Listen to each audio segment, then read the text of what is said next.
본격적인 설명은 다음에 하도록 하겠습니다. 자, 일단 가장 기본적으로 제일 먼저 봐야 되는 부분은 바로 이 부분입니다.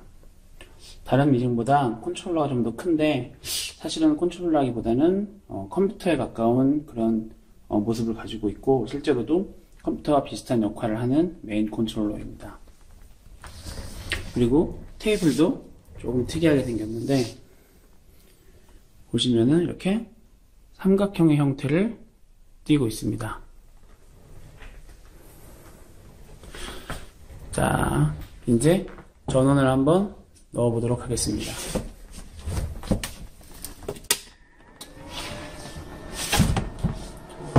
다른 컴퓨터, 다른 미신과 달리 조금 좀 특이하게 이런 컴퓨터 키는 소리가 납니다. 그리고 화면이 좀 밝으니까 좀 어둡게 해서 메뉴를 보도록 하겠습니다. 맨 먼저 뜨는 말은 Remove Material, Press Pedal, 즉 노르발 밑에 아무것도 두지 말고 페달을 밟으라는 뜻입니다. 그리고 그 전에는 이렇게 불빛이 깜빡깜빡 거립니다. 페달을 한번 밟아보도록 하겠습니다.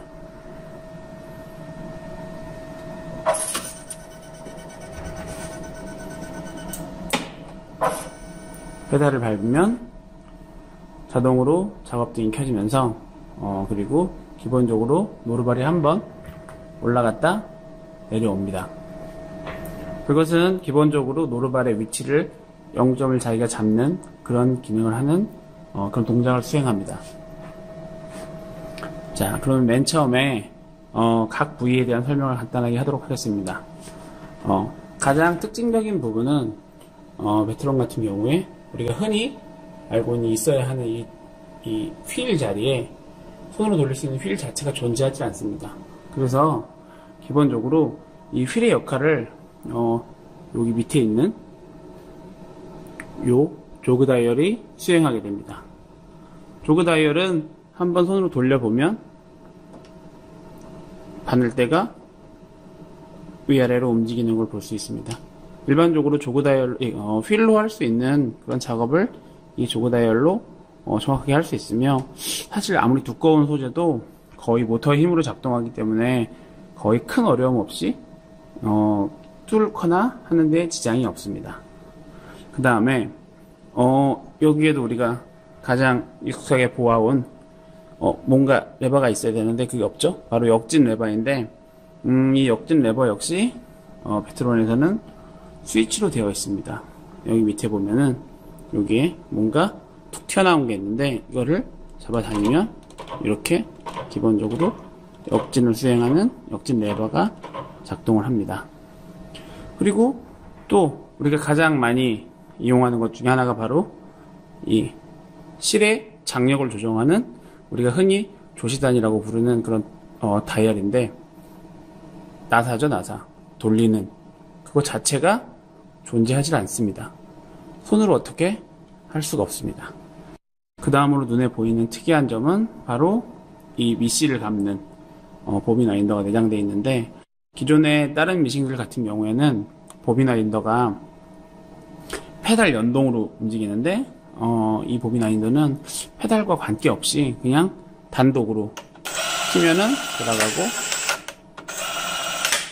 풀르면 꺼지는 독립된 모터에 의해서 작동을 합니다. 그래서 실 감을 일이 있다면 그냥 감아주면 됩니다. 상당히 편한 부분이라고 생각합니다. 자, 그 다음에 베트론의 가장 핵심적이고 가장 특이한 점 중에 하나인데 바로 메인 조작 패널입니다. 이 메인 조작 패널은 기본적으로 이렇게 큰 조그 다이얼과 그 다음에 몇 개의 버튼들로 이루어져 있습니다. 첫 번째 버튼은 스타트 백택이고요. 두 번째 버튼은 엔드 백택, 세 번째 버튼은 사절 버튼입니다. 그리고 다섯 번째 버튼은 작업 등 버튼이고요. 등 버튼을 끄면 이렇게 등이 꺼집니다. 등을 켜주면 다시 이렇게 등이 켜집니다. 이 버튼들이 하는 일들은 이 백택이라고 해서 우리가 흔히 미싱 작업을 할 때 시작을 할 때 앞뒤로 왔다 갔다 해서 실이 올풀림을 방지하기 위해서 하는 작업들을 흔히 그냥 한국말로 그냥 시장말로 도매라고 하는데, 이 도매 작업을 자동으로 해주는 그런 버튼입니다. 물론 안에서 당연히 설정을 통해서 한 땀 혹은 두 땀, 몇 땀 이렇게 지정을 할 수 있기 때문에 그런 기능을 쉽게 이용할 수 있고, 이것은 그 기능을 끄거나 켤 수 있는 그런 버튼입니다. 이 사절 버튼은 말 그대로 실을 잘라주는 그런 버튼입니다. 이 사절 버튼 불 켜진 상태에서 미싱이 끝난 후에 발뒤꿈치를 밟아주게 되면은, 즉 페달에 이 발뒤꿈치를 밟아주게 되면은 실이 자동으로 끊기게 됩니다. 평상시에는 발뒤꿈치를 밟으면 이렇게 노루발이 올라가는 기능을 수행합니다. 여기 보이면 핫키라고 해서 설정 가능한 버튼이 하나 존재하고요. 여기 앞에 있는 상단에 있는 기본 버튼 중에 하나인 백택 순간 오프 기능입니다. 백택에 관련된 버튼인데, 기본적으로 백택을 이렇게 설정할 수 있습니다. 현재 지금 바느질 종료가 안 된 상태라 백택을 한번 꺼보도록 하겠습니다. 백택을 끌 수 있습니다. 백택을 끄면 바느질을 했을 때 그냥 바느질이 이루어집니다. 바느질 종료 신호인 발뒤꿈치를 꾹 밟는 행동을 해도 백택 없이 그냥 종료되는 걸 볼 수 있는데요. 여기에서 백택 기능을 활성화해 보겠습니다. 백택 기능을, 초점이 안 맞네요. 백택 기능을 두 개 다 활성화해 보겠습니다. 바느질의 모습을 보겠습니다. 바느질을 종료해 보겠습니다. 제가 두 땀을 지정해 놨는데, 시작할 때 두 땀, 끝날 때 두 땀 백택을 하는 걸 볼 수 있습니다. 그러면 이 버튼은 뭘 하는 버튼이냐면은, 항상 백택이 활성화되어 있기 때문에 이번 땀의 경우에 한해서 백택을 사용하지 않겠다라고 지정할 수 있는 기능입니다. 일회용 기능인데, 한번 켜두게 되면 시작 백택을 하지 않습니다. 버튼이 꺼진 걸 볼 수 있습니다. 이 상태면 바느질을 종료를 해보면 자동으로 백택이 진행됩니다. 그러면 다시 한번 하도록 하는데, 이번에도 백택 없이 시작을 하겠습니다. 종료할 때도 백택 없이 종료해 보겠습니다. 백택 종료됐습니다. 이 기능이 왜 필요하냐면, 백택을 끄고 켜고 해도 상관없지만, 그래도 항상 백택을 켜고 사용하는 사람 중에 백택을 사용하는 빈도와 백택을 사용하지 않는 빈도가 있다면, 오히려 백택을 사용하지 않는 빈도가 더 적기 때문에 항상 백택을 켜놓고 순간적으로 안 쓸 때만 백택 기능을 사용하지 않겠다라고 설정하는 그런 기능입니다. 근데 저 같은 경우에는 백택을 꺼놨다가 백택이 필요할 때 백택을 쓰는 편이라 요 버튼에 대해서는 사실은 많이 사용할지는 잘 모르겠습니다. 어쨌든 알아두면 유용한 기능입니다.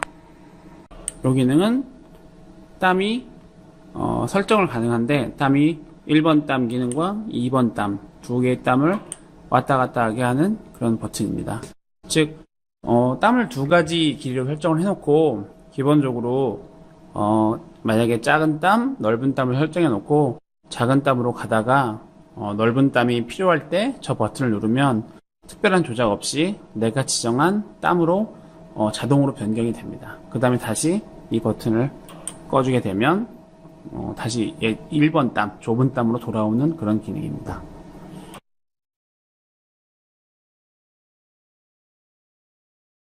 돌려보겠습니다. 첫 번째 10번 스티치 랭스 1번 4.0mm 이렇게 나오는데, 이게 뭐냐면은 아까 전에 여기서 이 버튼을 통해서 짧은 땀, 긴 땀 설정하게 했다고 했는데, 그게 스티치 랭스 1과 스티치 랭스 2 두 개를 왔다 갔다 하는 기능입니다. 스티치 랭스 1번을 조금 크기를 줄여서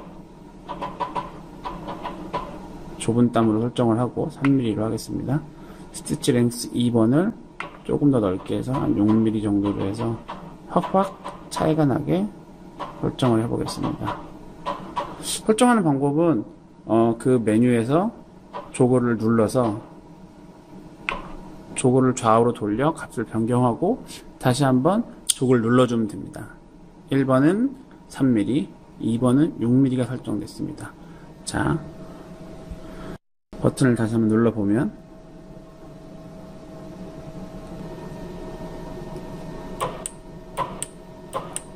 앞뒤로 왔다 갔다 하면서